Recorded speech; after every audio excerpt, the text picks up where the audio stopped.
Welcome to Tough Glove Boxing. I am locked in, and let's get ready to talk about it!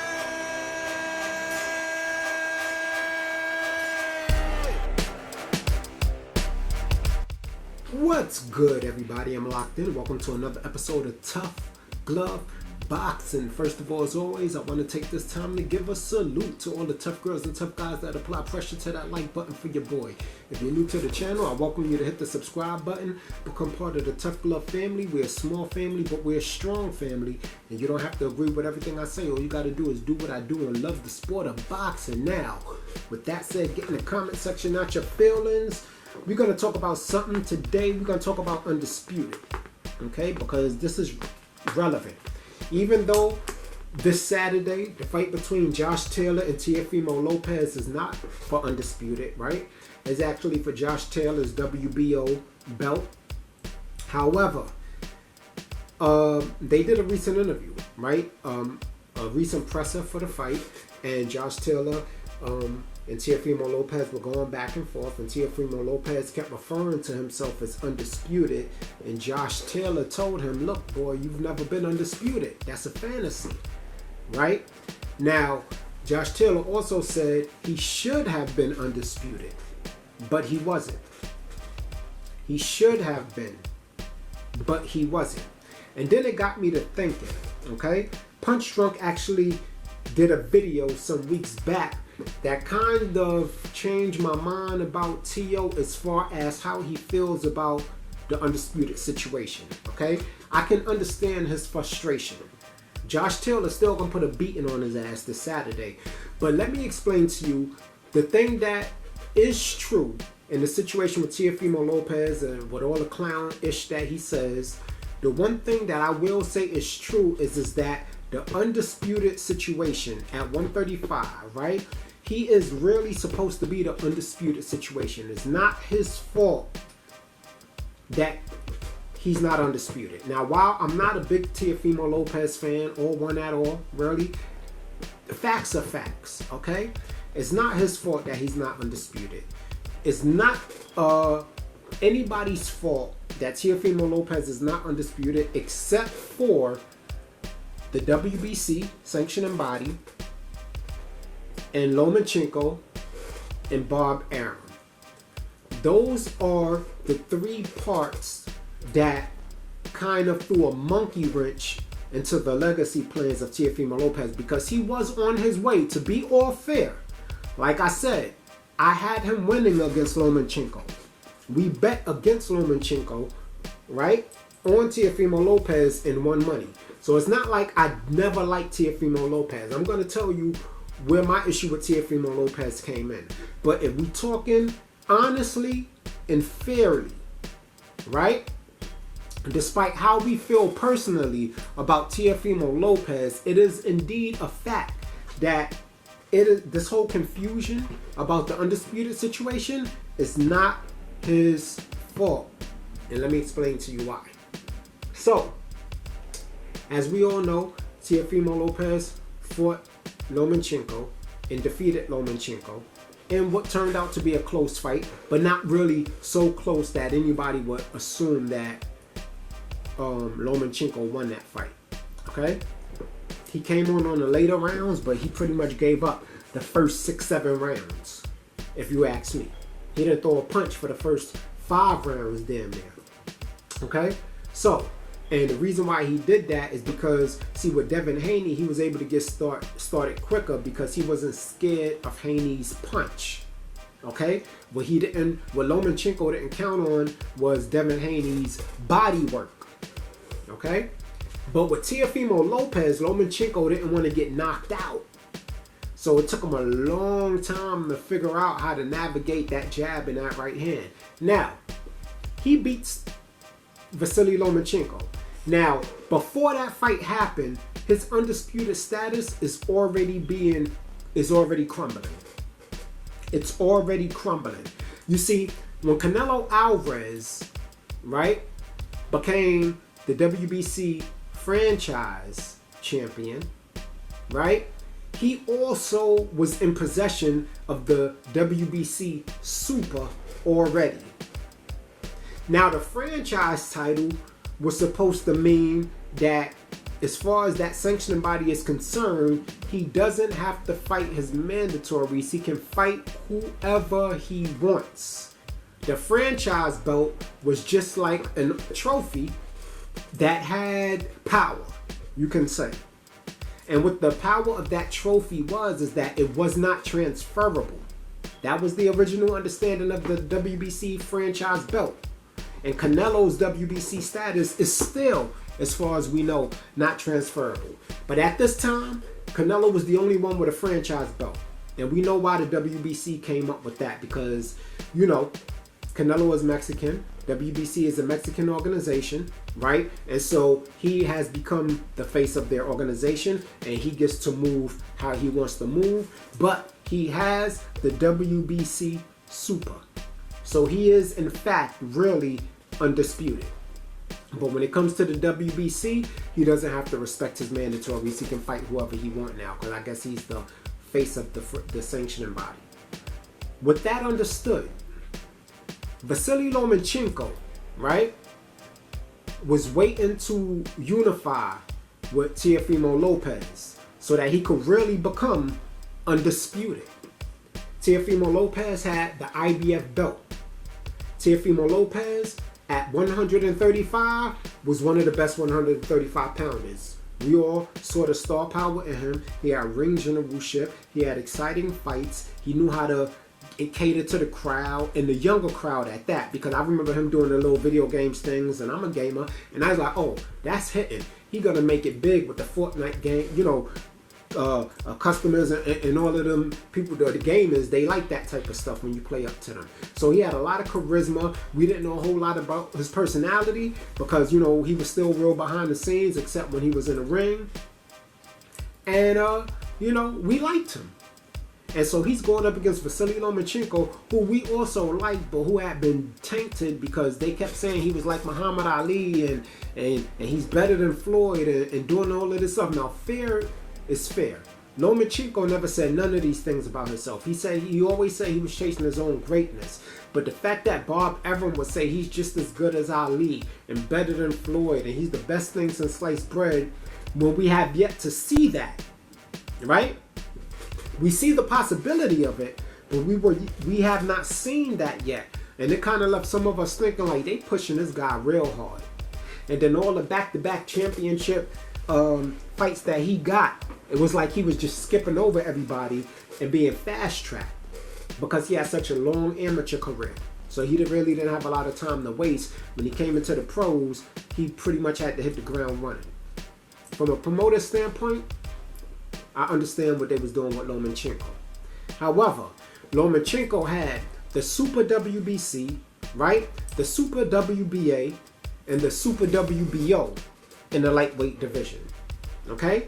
He earned all of them in the ring. He fought for all of them. Right? Now, the only belt he was missing to become undisputed was Teofimo Lopez's IBF belt. Okay? Now, Teofimo Lopez had to get past his fight.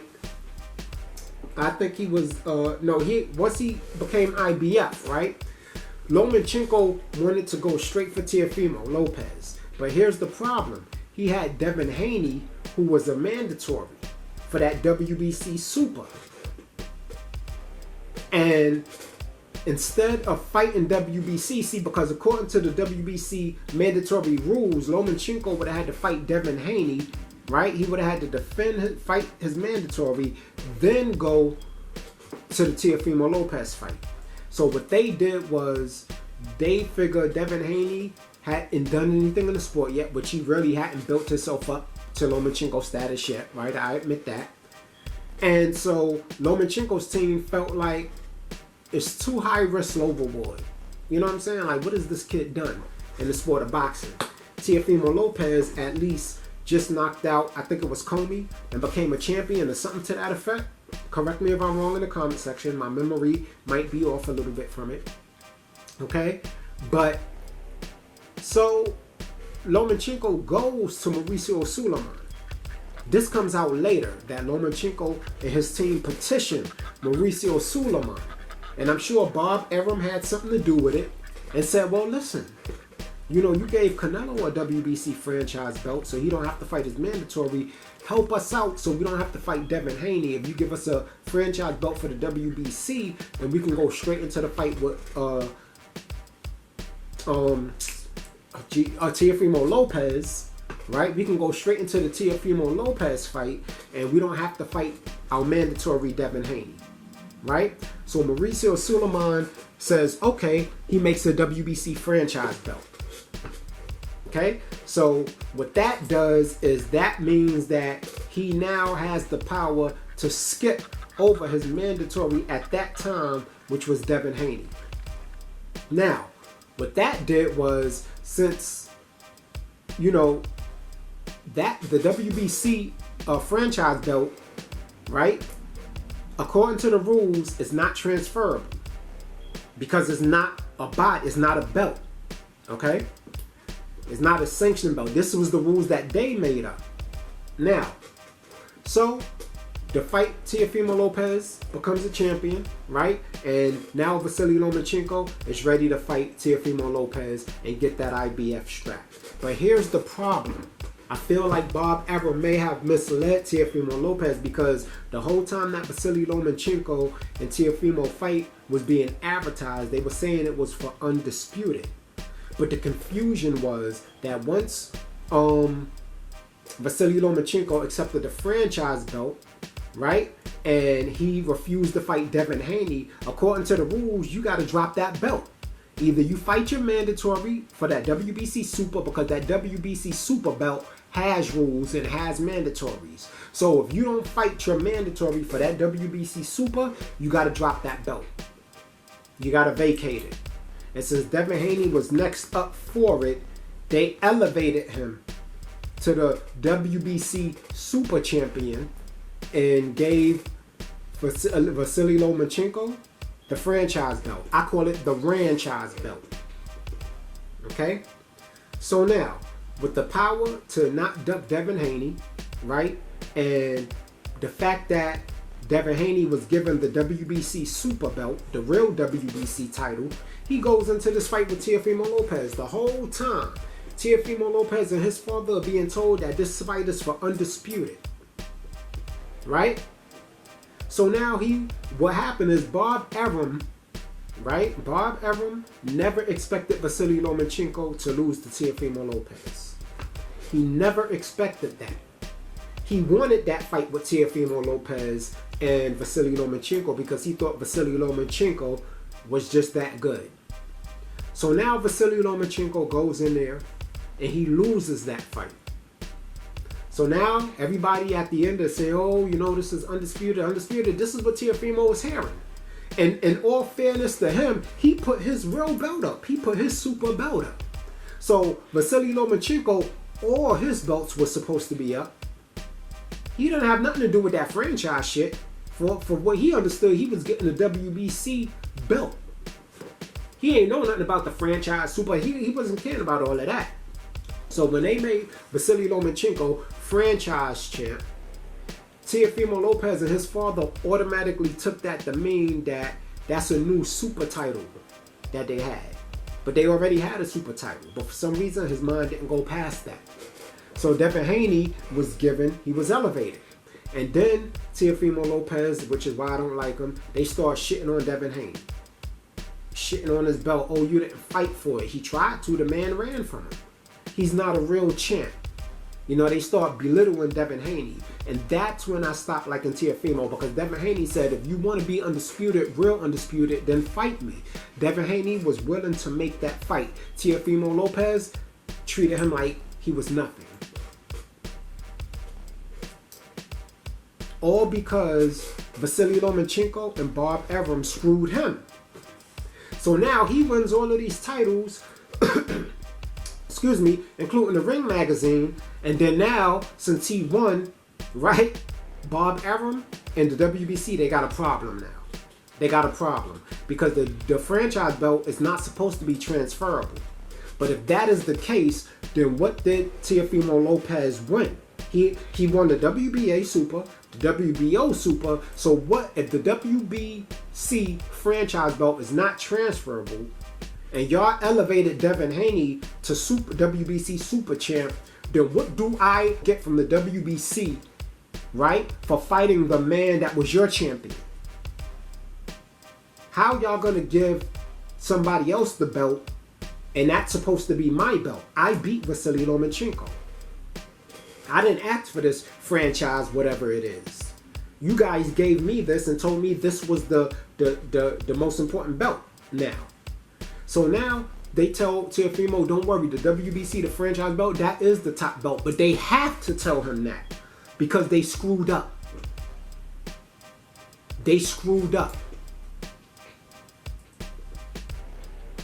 What really was supposed to have been happening, if the business of boxing went well, was that either Vasily Lomachenko was supposed to keep that WBC super title and fight Devin Haney, his mandatory, or since unifications go over mandatories, right? He was supposed to fight Teofimo Lopez to defend that WBC super, right? And if Teofimo Lopez would have won like he did, he would have got the real WBC super, been real undisputed, and then Devin Haney would have been his mandatory, and they could have forced that fight with Teofimo Lopez. And Teofimo Lopez would have either had to take the fight or drop the WBC though. The same thing Lomachenko actually did. Okay? So that's where the confusion came from. It wasn't Teofimo Lopez's fault. It wasn't Devin Haney's fault. At the end of the day, it was Bob Arum, Mauricio Suleiman from the WBC, you understand? And Vasily Lomachenko that screwed Teofimo Lopez out of his undisputed status. You know how crazy that would have been for Teofimo Lopez to have beat Vasily Lomachenko, right? And he's not down in the history books as undisputed, even though he's on ESPN, because they have no choice but to put him there. They have no choice. But everywhere else, he's not undisputed. It would have been crazy for Vasily Lomachenko, for Teofimo Lopez to beat Vasily Lomachenko, not get the undisputed credit, and then now for Vasily Lomachenko to circle around and fight Devin Haney for real undisputed. And had he beat Devin Haney, he would have been in the history books as a real undisputed champion, while Teofimo Lopez, who had beat him and was supposed to be undisputed, would not have been, just like he's not now. So I'm very glad Vasily Lomachenko lost that fight. But they screwed Teofimo Lopez. They did. It wasn't his fault that his belt that he fought Lomachenko for was given to Devin Haney. All so Vasily Lomachenko could duck him and take Teofimo Lopez's belt. So when he beat Vasily Lomachenko, that threw a monkey wrench into Bob Arum's whole program. That threw a monkey wrench into Mauricio Suleiman's whole program, because now you gotta make the franchise belt transferable. Why do you think Vasily Lomachenko, the lightweight WBC franchise belt, why do you think that belt is now transferable, but Canelo's belt is still not transferable? See, they didn't make it transferable because they wanted to control who had that belt, which is why it's not a real belt. They choose who gets that belt. And that belt has no mandatories. So that's just a status with a specific sanctioning body. It's not a real belt. But Teofimo Lopez, they gave away his real belt. They gave it to Devin Haney. That's what they did. And Devin Haney, it's not his fault. He tried to fight for it. It ain't like Devin Haney was happy to get the belt the way he did. He didn't have a choice. But if they're going to give it to him, he was the one that was supposed to fight for it next. You damn right. That's his belt. And he's defended it multiple times. And now y'all really can't say anything because he just defeated Lomachenko in a close fight. But Teofimo Lopez was supposed to be undisputed at 135, which is the main reason why they were ever going for Josh Taylor in the first place. That was the whole reason they was going for Josh Taylor, because they thought they were undisputed. And his goal was for his son to be the first two-time undisputed champion. That was really the goal. And Josh Taylor was the path to that because he had all the belts at the time. So Teofimo Lopez was going to win all of his, you understand, become undisputed, and then have a super fight with Josh Taylor for undisputed versus undisputed. So when you hear Teofimo Lopez Sr. talking about his son, if he beats Josh Taylor now, he'll be undisputed 2 times, even though he won't. In their mind, that's why. Because his son was supposed to have been undisputed at lightweight, and Josh Taylor is supposed to be undisputed at 140, right? And technically he is. He just vacated the belts. So he's not anymore because of that, right? He didn't lose that status in the ring, but the fact is he's not undisputed anymore. So when Teofimo Lopez fights Josh Taylor, even if he wins, it won't count as undisputed. In order for Teofimo Lopez to become undisputed, he's going to have to fight Cerebral Matias, Regis Prograde, and right now, Rolly Romero, as crazy as that sounds. That's who he would have to fight to become undisputed if he gets past Josh Taylor. Okay? So I just wanted to explain to everybody that, yeah, I always say Teofimo is not undisputed because he's not. And I'm not a fan of him because how he tried to issue on Devin Haney for no reason by discrediting his championship status, right? But it was all good when the politics of boxing was playing in his favor. But see, the politics of boxing love money. And so he can see that they gave Devin Haney Teofimo Lopez's belt and then told Teofimo Lopez to fight for a belt that they just made up that really held no power in the boxing community other than it gave you the power to duck your mandatories. And it wasn't even supposed to be transferable. It became transferable the night that he beat Vasily Lomachenko, because had it not been transferable, the only other option they would have had was to take the super belt, the title back from Devin Haney and give it to Teofimo Lopez, and they couldn't do that. They couldn't do that. So, you know, while this fight is coming up, it's not as big as it should have been, or it could have been, or it would have been, or was supposed to be, right? Because neither fighter is undisputed right now. But the original goal was for Teofimo Lopez, once he beat Vasily Lomachenko, to be real undisputed and then go up against Josh Taylor, who was undisputed, to possibly become undisputed in 2 different divisions. But the franchise belt threw a monkey wrench in all of that. Because after he lost that fight to George Kambosos Jr., it was downhill for Teofimo Lopez from there. Now, if Teofimo Lopez beats Josh Taylor, which I don't think he can do, I think Josh is too big, too skillful, and too much of a dog. I think he has the mental advantage. But if he beats Josh Taylor, I'm going to give him every bit of credit he deserves for beating the top guy at 140. He will be a top guy at 140, and I'm going to speak in him. I'm going to hold him to those regards and speak about him in terms of him being a top guy at 140 if he can get past Josh Taylor. Now, if he would have fought Rolly Romero and became a champion at 140, I would still acknowledge him as a champion, but I couldn't say he's one of the top guys. But he is fighting the number 1 guy at 140 pounds. Nobody can deny that, whether we like him or not. You understand? And if he wins, we're going to have to give him that respect. Okay, but he never was undisputed. Okay, he's not going to be undisputed if he beats Josh Taylor. The only person that has an opportunity to be the first male to be undisputed in 2 different divisions right now this year is Terrence Crawford. He's the only one that has that opportunity in all of boxing. It could have been Usyk, but you know, Tyson Fury fumbled that. Okay, so that's going to be my video for today, guys. Y'all get in the comment section. Y'all let me know who y'all think wins the Teofimo Lopez Josh Taylor fight. Do you agree with my whole breakdown of why Teofimo Lopez is not wrong to feel slighted about this whole mess with the undisputed situation? Even though he didn't do anything to help the situation, initially it was not his fault. They screwed him with that first Vasily Lomachenko fight. Anyway, that's my video. Locked in. Tough Glove Boxing. Out. You ain't gotta go home, but you gotta get the hell up out of here.